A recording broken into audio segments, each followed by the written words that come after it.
Heavy fighting continues in Gaza. Israeli forces say they've struck about 450 targets over the past day, signaling a continued campaign that's led to widespread Palestinian civilian casualties and mass displacements. At the United Nations, Secretary General Antonio Guterres appealed for a ceasefire in Gaza, invoking Article 99 to force the issue as a matter of global security. At the Security Council, there is a high risk of the total collapse of the humanitarian support system in Gaza, which would have devastating consequences. We anticipate that it would result in a complete breakdown of public order. At issue is Israel's widespread bombardment in Gaza, which some have called a war crime and a genocide. Guterres says the death toll of UN workers in Gaza is unprecedented, more than 130. But Israel's ambassador to the UN justified their attacks, blaming Hamas. These Hamas terrorists carried out a massacre the likes of which we have not seen since the Holocaust.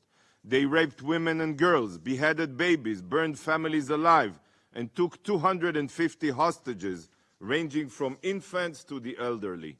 And if Hamas is not destroyed, such horrors will be repeated. Guterres condemned Hamas's October 7th attack and urged hostage release of some 130 who remain in captivity.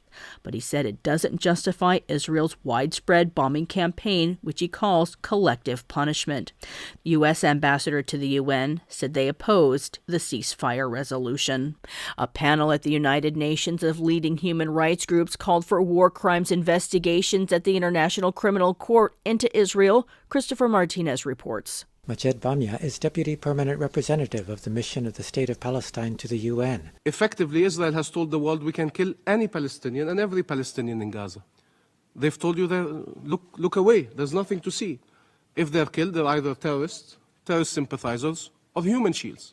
Ahmed Abu Foul is a lawyer with Al-Haq, a Palestinian human rights organization. He described people desperate for food and shelter, being bombed from above, crammed into crowded shelters without functioning toilets. These are a series of war crimes. Enough, he says, for the ICC to start issuing arrest warrants. In the first 25 days, Israel killed and injured more civilians than those in Ukraine. So far, Israel has killed in Gaza more than those killed in the Serbian genocide of Bosnians.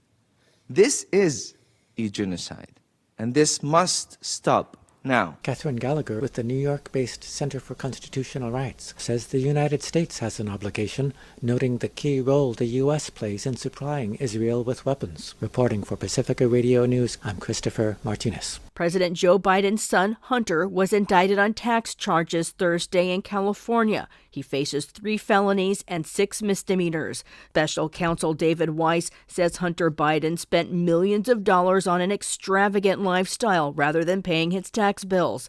Meanwhile, House Republicans say they will formalize an impeachment investigation into President Joe Biden next week related to his son's business dealings, though they haven't unveiled proof of Joe Biden's wrongdoing. A group of Oregon voters filed suit this week to bar Donald Trump from the state's presidential ballot, citing the 14th Amendment of the Constitution, which in part bars anyone who's taken an oath to the U.S. Constitution, then engaged in insurrection or rebellion from holding any civil or military office. Meanwhile, arguments were held in a Colorado appeal to the state Supreme Court to keep Trump off the ballot, after a judge ruled Trump was guilty of insurrection but could stay on the ballot. Catherine Carley reports. Who could more easily subvert our democracy from within than a commander-in-chief who has already tried to do so before? Attorney Jason Murray tells the Colorado Supreme Court a constitutional bar on insurrectionists in office applies to former President Donald Trump. A lower court ruled Trump did lead an insurrection, but the 14th Amendment clause doesn't apply to the presidency. Half of states have similar cases pending. Colorado's is one of the farthest along and could reach the Supreme Court. I'm Catherine Carley for Pacifica Network and Public News Service. Police say a gunman who killed 3 faculty members at the University of Nevada, Las Vegas, was an unemployed professor who stuffed his waistband with loaded handgun magazines before beginning the attack. Authorities say 67-year-old Anthony Polito brought more than 150 rounds of ammunition and a list of targets. Those shot weren't on the list. He died in a shootout with police Wednesday, minutes after opening fire inside a building housing a business school. A fourth victim, a visiting professor, is hospitalized with life-threatening injuries. A Texas judge ruled a pregnant Texas woman can obtain an abortion after she filed a legal challenge to the state's near-total abortion ban.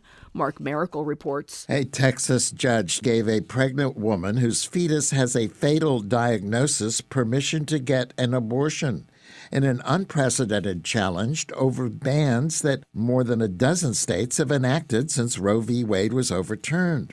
State District Judge Maya Guerra Gamble, an elected Democrat, granted a temporary restraining order allowing Kate Cox to have an abortion under what are narrow exceptions to Texas's ban. The order only applies to Cox. Republican Texas Attorney General Ken Paxton issued a statement that did not say whether the state would appeal. But in a letter to 3 Houston hospitals, Paxton warned that legal consequences were still possible if Cox's physician provided the abortion. I'm Mark Miracle. I'm Christina Onnested, reporting for Pacifica Radio.